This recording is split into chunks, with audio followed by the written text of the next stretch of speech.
Најмалку 19 луѓе загинаа, а околу 59 се повредени во експлозија која се случила синоќа околу 23 часот и 30 минути на концерт на американската поп пејачка Аријана Гранде во Манчестер, Велика Британија. Сепак, според неофицијални извештаи, бројот на повредени се мери во стотици, а на мртви преку 20.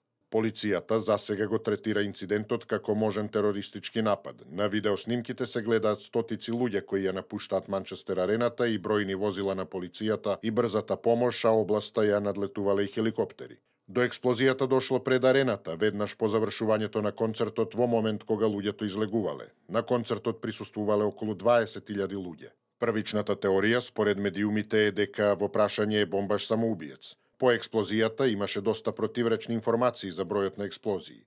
Дел од градот е блокиран. Најголемиот број жртви веројатно е резултат на стампедото кое настанало кога почнала да се шири паника.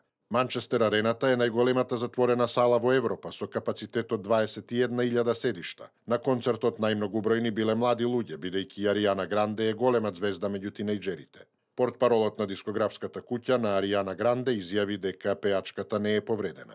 Премиерката Тереза Меј закажа итна седница на владата, а прекината и предизборната кампања за предвремените парламентарни избори во Велика Британија закажани за 8 јуни.